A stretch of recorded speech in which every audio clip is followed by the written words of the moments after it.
Amém. A palavra de hoje é a continuação da última que ministrei sobre a própria palavra de Deus, a Escritura. As santas letras, elas têm algumas características, benefícios e conteúdo que faz dela tão importante como é. A gente abordou na pregação anterior que ela é a própria revelação de Deus, porque Ele é a luz, a brilhante estrela da manhã, conforme Apocalipse 22. A palavra de Deus contém mandamentos, que é o segundo tópico. A gente viu a relação à ordem daquele que tem o poder da ordenação e aquela figura que cabe submissão. E a relação da herança. A palavra de Deus, a herança, é um legado, algo deixado para nós, em testamento, para que a gente tome posse. A gente vai ver agora a respeito de dois tópicos finais.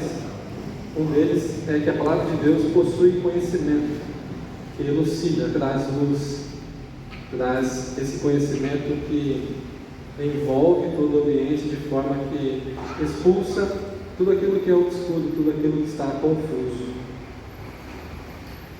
Senhor Deus, agradeço por este momento, por esta oportunidade que o Senhor esteja ministrando aos nossos corações, abrindo de Laodiceia. Existe algo a se atentar, existe um perigo. No final do capítulo a gente vê que se refere a ritos judaicos, algumas características legalistas presentes, misturados ali com a filosofia pagã. Existia ali então uma tendência ao sincretismo, de maneira que Paulo adverte, mesmo que não estando pessoalmente, mesmo que ninguém conhecesse ele face a face, pessoalmente, ele tinha preocupação com essa igreja. Mesmo não sendo o fundador dela, ele tem interesse no Evangelho. Ele tem interesse em proteger a fé. Não somente proteger a fé, mas que eles cresçam em fé. Então a gente vê de maneira que a gente possa resumir.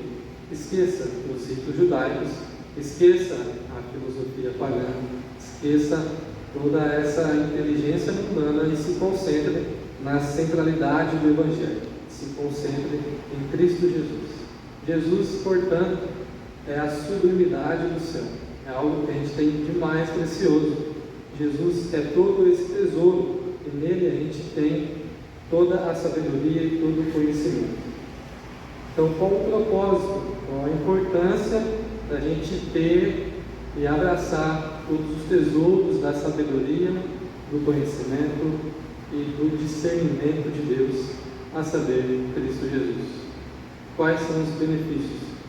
Através de todo esse conhecimento, de toda essa sabedoria, discernimento, a gente consegue se mover em Cristo, a gente consegue ser movido por Cristo. A gente consegue ser direcionado, orientado, ser edificado, provido. Jesus, então, é o nosso professor. E não existe professor melhor do que Jesus. Ele conhece os nossos corações de maneira que ele consegue adentrar, fazer com que a sua palavra frutifique em nosso coração. Esse professor, então, ele vai nos orientar sobre os perigos que estão ao nosso redor, os perigos que estão dentro de nós.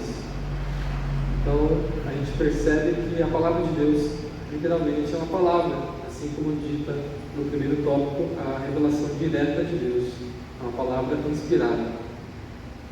Até vir pelo ouvido, ouvir a palavra de Deus. Então, quanto mais ouvimos, naquela época, era muita pregação, pouco acesso a cartas, pouco acesso aos escritos, mas à medida que eles ouviam, eles cresciam em fé. Então, dessa maneira a gente percebe, mais uma vez, a preocupação de Paulo. Ele consegue identificar os perigos. Assim, a palavra de Deus, estando presente em nós, identifica os perigos que estão ao nosso redor, que estão também dentro do nosso coração. Algumas pregações atrás, aí foi a Aulinete que ministrou, ela ressaltou a importância dos pecados do coração. A palavra de Deus, ela vai não somente trazer esses alertas, mas ele também vai evidenciar, ele vai elucidar, vai trazer luz a esses, vamos vamos dizer assim, lados obscuros do nosso coração, onde merecem atenção, onde merecem iluminação do Evangelho. Então, existem comportamentos que são identificáveis dentro da gente. Existem situações onde ninguém pode saber.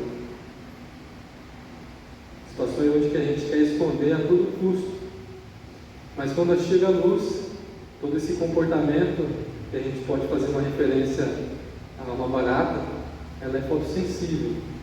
Se ela está no meio da sala e não existe luz naquela sala, e a gente então ilumina, ela vai em direção às trevas, ela vai em direção a um lugar obscuro.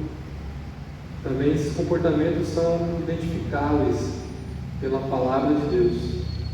Essa luz que ilumina todo o ambiente da nossa alma, do nosso coração, vai fazer com que não somente a escuridão seja dispersa, mas esses comportamentos sejam mudados, sejam alinhados segundo o coração de Deus, segundo a mente de Deus.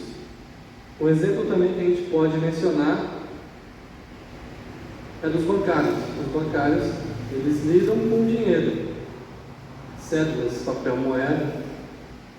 Então eles precisam observar ali naquele contexto de caixa, onde recebe muito fluxo de dinheiro, quais notas são verdadeiras e quais são falsas.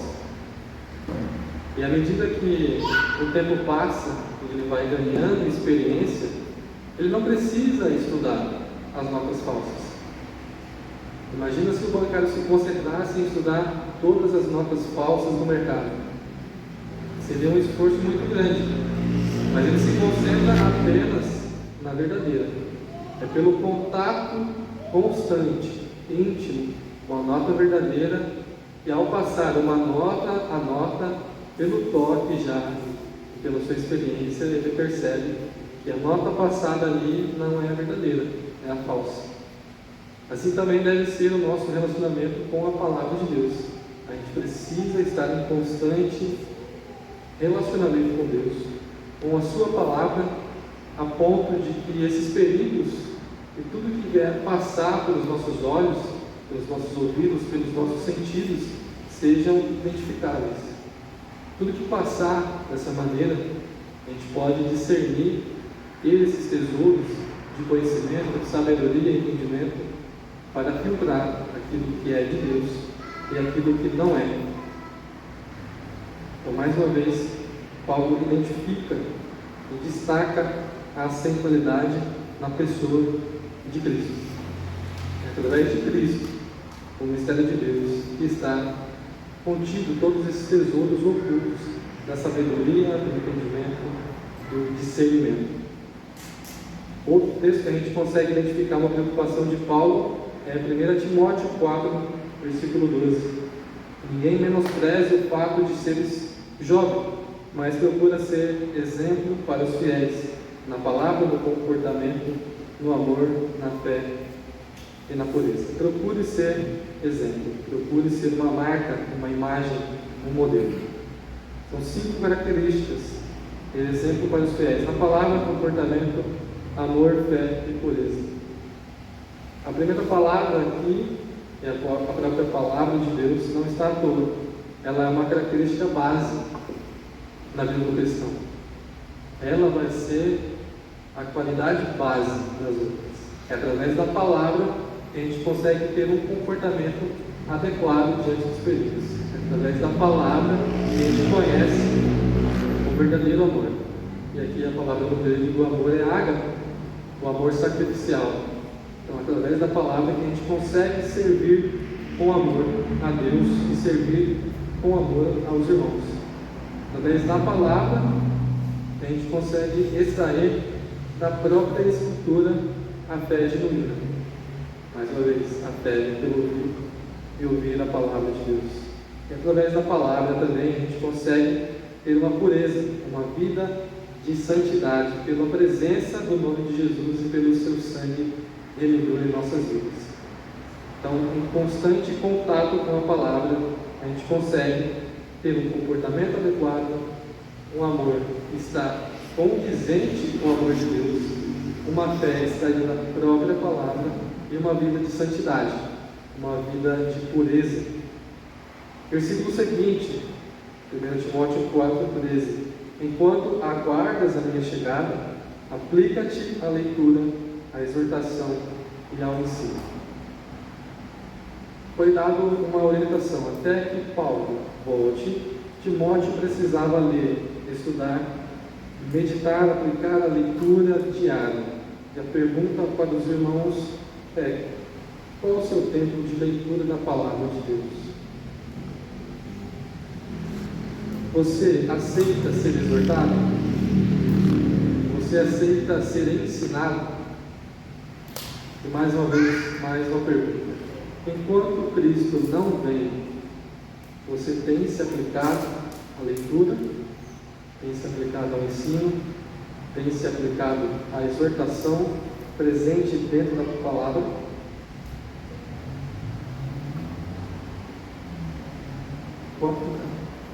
Quatro 14 de 1 Timóteo: não deixes de ser negligente. Não seja negligente. Não deixe de desenvolver o dom que há em ti, que te foi outorgado por mensagem profética, com imposição de mãos por parte dos presbíteros.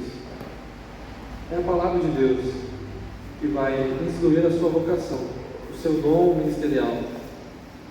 Como foi mencionado, foi através da palavra onde eu pude, de fato, entender e não fechar os olhos para o meu propósito, para o meu ministério. E aquilo que o Senhor tem para você relacionado à sua vocação, ao seu dom ministerial, está na palavra. Basta que você procure, basta que você se aplique à leitura, à exortação, ao ensino. E o que tem te atrapalhado, se você já sabe o seu propósito, se você já sabe o seu chamado? Conflitos, dores, traumas, decepções. Na vida teremos tudo isso, mas através da palavra que a gente consegue vencer todos esses espinhos, esses perigos, esses acontecimentos em nossa vida. Eles têm um objetivo. O inimigo tenta descentralizar primeiramente a figura de Cristo. Ele tenta tirar você o foco, a visão. Ele visa destruir, desanimar a sua fé. Mas, mais uma vez, Paulo entra no versículo 15 dizendo: dedica-te plenamente ao cumprimento dessas responsabilidades, para que todos possam testemunhar o teu progresso. Tem cuidado de ti mesmo e do teu ensino, da doutrina. Persevera nesses deveres, pois agindo assim salvarás tanto a tua própria vida quanto a todos que te derem ouvidos. Existem responsabilidades na nossa vida, assim como perseverança, como foi mencionado na outra pregação, como foi mencionado hoje. Existem responsabilidades. Através da perseverança, a gente consegue cuidar de nós mesmos, cuidar da doutrina, cuidar de maneira que a gente consegue salvar tanto a nossa própria vida quanto aqueles que nos acompanham. Seja você sacerdote do lar, seja você no ministério, seja também no contexto de Paulo a Timóteo, onde ele cuida de uma igreja, cuida de uma congregação, para que seu progresso esteja manifesto a todos, mesmo diante da sua pouca idade, mesmo sendo jovem. Então, através dessa doutrina que Deus imprime em nosso espírito, virão mensagens, virão perigos, mas através do constante contato com a palavra de Deus, devido à constante interação com o verdadeiro, assim como as células verdadeiras, a gente consegue se orientar, a gente consegue detectar aquilo que é perigo, aquilo que não vem de Deus e aquilo que vem de Deus. O quinto ponto fala sobre a palavra de Deus, que tem a característica de preservar a identidade. Todos aqui temos uma identidade. E nela, basicamente, diz que aquela pessoa no documento é a pessoa que está apresentando o documento. A pessoa não vai mudar. Claro que, mediante a idade, tendemos a envelhecer, mas a identidade do Mateus não se transformará na Jaqueline. Preservação da identidade. A palavra de Deus consegue fazer com que a gente preserve a nossa identidade. Qual a sua identidade? Você sabe quem é você para Deus? Sabe o seu propósito, como foi mencionado? Sabe o seu papel? Por que você está aqui? Qual a sua identidade? Somos criaturas feitas à imagem e semelhança de Deus, justificados em Cristo Jesus, para viver em comunhão com a Trindade, Deus Pai, Filho e Espírito Santo, tanto aqui quanto no porvir. Saímos daquela condição de criatura também. A gente continua sendo criatura, mas a gente foi elevado. A gente tem um título agora de filho. Antes não tínhamos. Antes eram puramente criaturas, feitos à imagem e semelhança. Mas quando fomos justificados em Cristo Jesus, e ganhamos o título mais nobre, mais elevado, de filhos de Deus, mediante o sacrifício de Jesus. Essa é a sua identidade. Essa é a minha identidade. Não perca isso. Preserve a sua identidade. No começo de 1 Timóteo 4:1, diz assim: o Espírito Santo afirma expressamente que nos últimos tempos alguns se desviarão da fé e darão ouvidos a espíritos enganadores e a doutrina de demônios, sob a influência da hipocrisia de pessoas mentirosas que têm a consciência cauterizada. Vai recair um pouco o que o pastor disse no final da reflexão de hoje. Pessoas que saíram do seio da igreja, pessoas que conhecem a palavra. Existe, nesses últimos tempos, os últimos tempos se referem à ressurreição de Cristo e até a sua segunda volta. Todo esse período é os últimos tempos. Se Cristo voltar daqui a 1000 anos, ainda permanecemos nos últimos tempos. Nesses últimos tempos, cada dia que passa a gente vê esse mesmo comportamento. Aconteceu no contexto de 1 Timóteo, acontece hoje, vai acontecer amanhã, vai continuar acontecendo até que ele volte. E o nosso dever é preservar a nossa identidade, porque estaremos em contato com essas pessoas que, por influência de espíritos enganadores, doutrina de demônios, consciência cauterizada, falam mentiras. Uma pessoa só consegue mentir se ele conhecer a verdade. É uma pessoa que já foi do meio da igreja, uma pessoa que tem aparência de conhecimento, uma pessoa que pode até ter um versículo de fora, mas são pessoas apostatadas. E parece que não passaram no segundo teste que Jesus teve no deserto. São pessoas religiosas e até podem falar, nem só de pão viverá o homem. Mas quando o diabo, o inimigo, diz, está escrito tal coisa na Bíblia, eles param e dizem, é verdade, está escrito. E eles acabam abraçando doutrina de demônios, doutrina de espíritos enganadores. Eu tenho uma experiência no serviço e é realmente muito desafiador se deparar com uma pessoa que tem uma consciência cauterizada.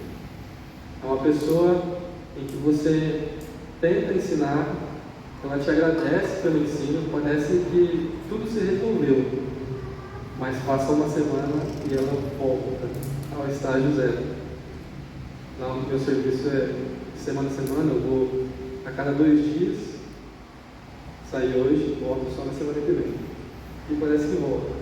Parece que a pessoa sofre uma amnésia, é uma coisa que você não entende aos olhos materiais, aos olhos intelectuais, mas uma questão muito difícil, uma questão que você realmente precisa estar em contato com o verdadeiro, para que você não fique tão confuso que nem uma pessoa dessa. É necessário que você preserve a sua identidade. Exemplo nos dias atuais. É a mesma coisa no contexto de casamento, quando a esposa diz ao marido: ei, meu amor, lava a louça. Ele vai dizer: é uma questão de divórcio? Então não vou lavar. Amor, tira o lixo. É uma questão de divórcio? Então não vou tirar. Amor, lava o banheiro. É uma questão de divórcio? Então não vou lavar. Amor, passa a camisa para mim. Mas não é uma questão de divórcio? Então não vou passar. Ao longo do tempo, vocês já imaginam qual será o resultado desse casamento. O divórcio, que antes parecia longe, cada vez está mais perto. Na vida cristã, filho, você já se batizou? É uma questão de salvação? Então não vou fazer. Filho, está tomando ceia? É uma questão de salvação? Então não vou fazer. Esses dois pontos, ordenanças simples, são as duas ordenanças mais simples. Ordenança, doutrina, aquilo que foi feito por Jesus e pelos seus discípulos, que foi encorajado pela igreja primitiva, deve ser realizado. Aí não existe, na minha concepção, margem de dúvida alguma, mas mesmo assim tem pessoas confusas, tem pessoas que não conseguem ver os textos e se apoiam. É uma questão de salvação? Ladrão na cruz não foi batizado. Volta. Filho, você tem congregado na igreja? É uma questão de salvação? Então não vou fazer. Da mesma maneira, imagina como está o relacionamento dessa pessoa com Deus. Tem entregado o dízimo? Tem devolvido o dízimo? Tem tido o coração generoso no que se refere à sua vida monetária a Deus? Tem manifestado a sua gratidão em referência aos dízimos? É uma questão de salvação? Então não vou fazer. Da mesma maneira, irmãos, preserve. Vá ao centro, vá à essência do texto. Da mesma maneira, Jesus extrai a essência da lei, no caso do adultério. Foi dito que se eu me relacionar com uma pessoa estando casado, e ela também, é adultério. Mas eu, porém, digo, se você olhar com cobiça a mulher do teu próximo, em seu coração já cometeu adultério. Jesus vai no centro, vai na essência da lei, de maneira que eles não pudessem ter escapatória. Não tinha como desviar. Era para todo mundo cair de joelhos e reconhecer: eu preciso de um Salvador. Eu não consigo cumprir essa lei. Mas essa é uma questão que a gente tem visto na Bíblia e visto também nos dias atuais. É uma questão de salvação? Então não vou fazer. Irmãos, preserve a identidade, preserve a essência do que está escrito na palavra de Deus. 1 João 2,18. Filhinhos, esta é a hora derradeira, e assim como ouvistes que o anticristo está chegando, já agora muitos anticristos têm surgido. Por isso sabemos que esta é a última hora. Eles saíram do nosso meio, mas na realidade não eram dos nossos, pois se fossem dos nossos, teriam permanecido conosco. O fato de terem nos abandonado revela que nenhum deles era realmente dos nossos. Mais uma vez, agora por outro autor, reforçando que os perigos estão constantemente ao nosso redor. Estão dentro da igreja, estão fora, estão dentro do nosso coração. A gente precisa, como no tópico passado, da palavra de Deus. ela vai trazer luz, ela vai trazer entendimento, vai expulsar as trevas, vai escancarar comportamentos inadequados, para que a gente, através dessa luz, através da palavra de Deus, mude. A palavra de Deus vai preservar a nossa identidade. Como dia que você tem um propósito aqui na terra. Não perca a sua essência. Não ceda a esses perigos que estão à volta. Espíritos enganadores, espíritos de demônios. E através desses muitos perigos, somos feridos. Existem diversos perfis de pessoas. Pessoas que se veem num momento mais fragilizado, que não buscam tanta palavra de Deus, não buscam tanta intimidade com Deus. E isso pode ser tanto um cristão que não tem cargo ministerial, quanto aquele que tem. E através desses muitos perigos, vem a frustração, vem os traumas, vem os medos, e a gente se vê tomando, muitas vezes, atitudes precipitadas, atitudes que não deveriam ser tomadas, atitudes que tiram a gente do lugar da promessa, pessoas que saem do meio da igreja, pessoas que ao invés de terem permanecido, elas saem. Existe um caso bem emblemático, também relacionado a um acontecimento desse, com Jesus, já ressuscitado, em Lucas 24, no caminho de Emaús. 2 discípulos foram em direção a um povoado, chamado Emaús, 11 quilômetros de Jerusalém, mas tinha uma promessa, que o Espírito Santo recaísse sobre aqueles que permanecessem em Jerusalém. Mas esses 2 discípulos não permaneceram. Eles estavam com os olhos tão vendados, tão desfocados, que mesmo diante de Jesus se aproximando, conversando com eles, eles não reconheceram o próprio Jesus.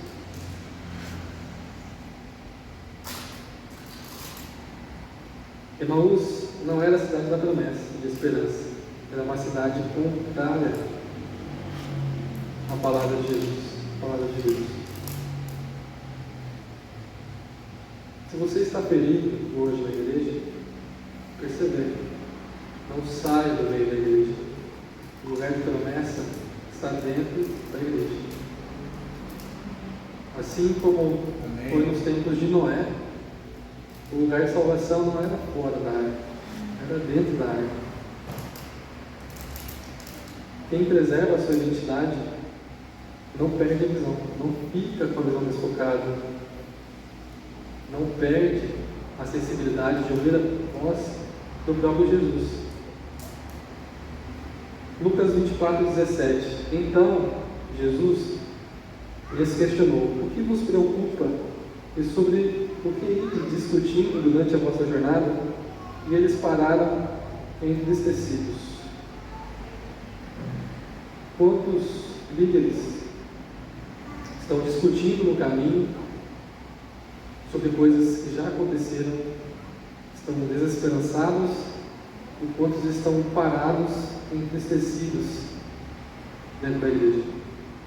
Quantos entregaram o ministério?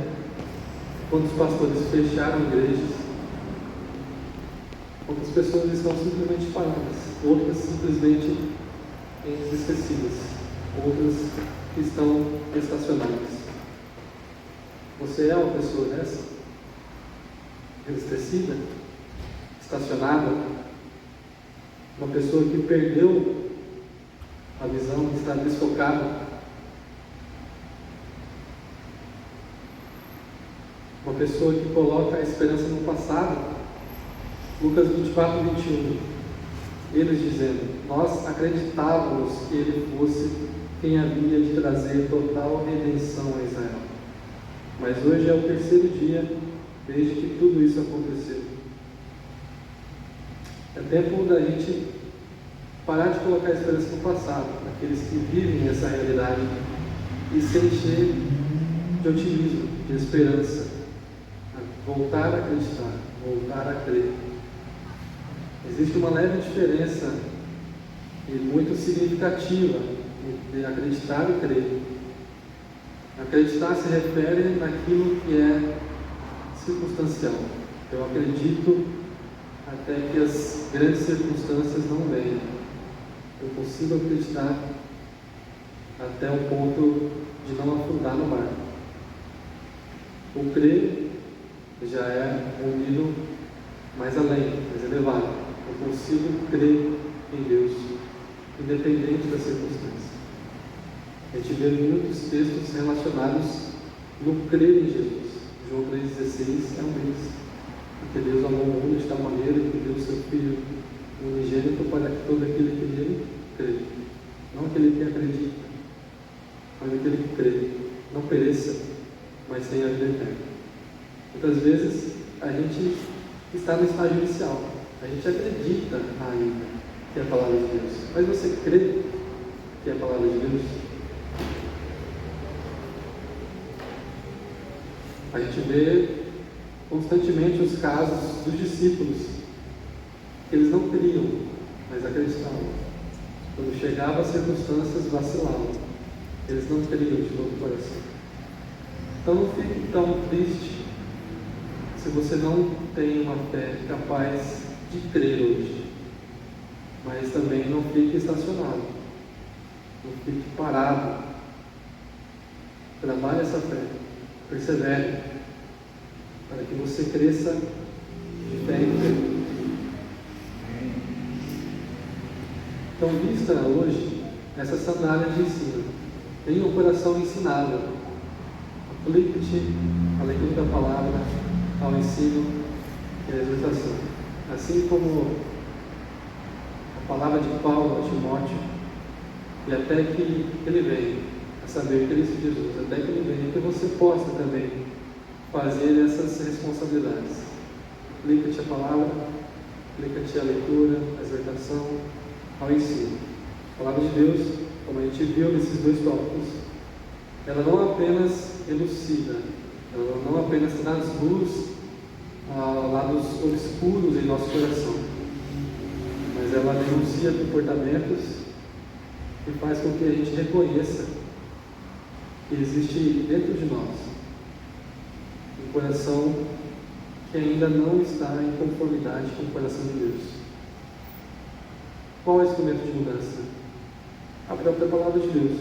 A gente vê aqui no texto a estratégia de Jesus. Lucas 24, versículo 25. Então lhes admoestou Jesus: ó tolos de entendimento e lentos de coração para crer em tudo quanto os profetas já declararam a vós. Ora, não era imprescindível que o Cristo padecesse para que entrasse na sua glória? Então, iniciando por Moisés e discorrendo sobre todos os profetas, explanou-lhes o que a seu respeito constava em todas as Escrituras. 31. Neste mesmo instante se lhes abriram os olhos e o reconheceram. Ele, contudo, desapareceu diante dos olhos deles. Testemunho dos discípulos. E questionaram-se entre si: porventura não nos queimava o coração quando ele, durante nossa jornada, nos falava, quando nos explicava as Escrituras? Esse é o dever da palavra de Deus. Ela é suficiente. Ela deve queimar em seu coração. Toda pregação inspirada por Deus deve ocasionar mudança, deve queimar o seu coração e por provocar, despertar esse senso de mudança, esse senso de eu preciso mudar. Para Deus não é suficiente o sacrifício que Ele fez, nada do que eu poderia fazer paga, mas eu consigo começar com pouco. Então comece obedecendo, persevere, cresça de pouco em pouco, aplica-te no pouco. O resultado final é que você consegue passar do acreditar para o crer. Você consegue fazer com que o seu coração queime constantemente diante do contato com a palavra de Deus. Você consegue que os seus olhos sejam abertos e reconheçam o mistério de Deus, Cristo Jesus, aquele que está escondido em todos os tesouros da sabedoria, do entendimento e do discernimento de Deus. Amém?